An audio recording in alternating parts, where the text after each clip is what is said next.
Welcome back, ink drinkers. Imagine picking up a book about people who live and breathe music only to realize you wouldn't want to attend a single concert with these people.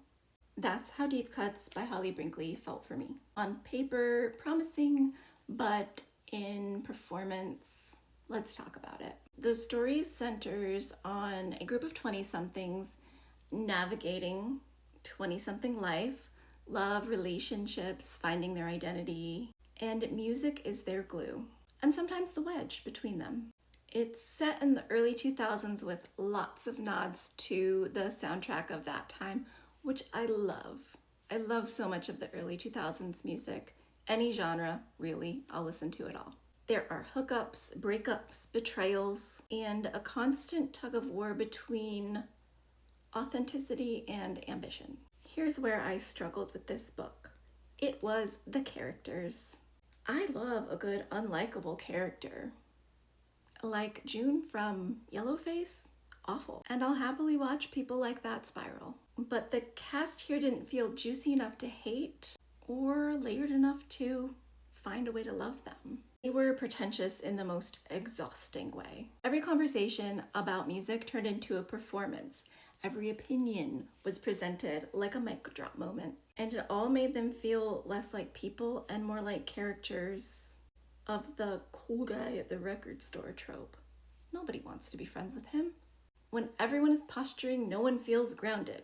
There's no point of entry, there's no character you want to grab a beer with, and not even one that you love to despise. It kind of created a distance between me and the story. I was always outside of the group and rolling my eyes at them. But if there is a thread that ties the entire story together, it is performance.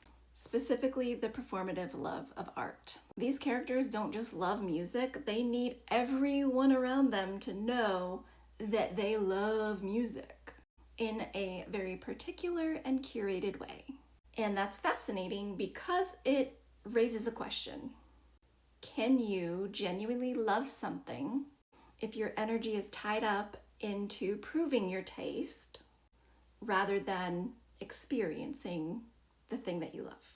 It reminded me how easy it is for passion to slip into pretension. And that's not just in music, you see that in books. You see this on BookTube and BookTok. And admittedly, I come from that because I was a literature major and I was so snobby about the books I was reading, and I got to the point where I didn't even enjoy it anymore. I just had an opinion on everything. But now I read for joy, and it is a lot different. But sometimes we get so wrapped up as being seen as a consumer of culture that we lose sight of the joy in the thing itself. The characters are absolutely case studies in that type of dynamic. These characters are chasing credibility more than connection. The tragedy is that in music and art in general, at its best, is the opposite of pretension. It's visceral, emotional, raw. It's the song that you scream, sing in your car with the windows down, or the track that makes you cry for no real reason that you can explain. But these characters, in their self-conscious posturing, never tap into any of that. And I think that's why, as a reader, I just did not connect with them, because the book is about music. It's not about loving music. Now, I don't want to make it sound like it was a total miss. Brickley nails the early 2000s atmosphere. The references to the band, little tucked in pieces of music history, it all worked like nostalgia liner notes. The moments transported me back into burned CDs, which I downloaded all for sure legally, and also mixtape declarations of love. If the whole book had leaned harder into that scrapbook kind of emotion, I might have loved it. So where did I land? I gave it 2.5 stars. It had the potential to sing, but the characters dragged the melody down. If you live for the arguments about B-sides and the deep dive into music trivia, you may enjoy this more than I did. But for me, it was like listening to a band that has all the technical skill but no heart. Now, I want to hear from you because this book made me think so much about performance and authenticity. Do you think you can truly love something if part of you is performing the love for other people?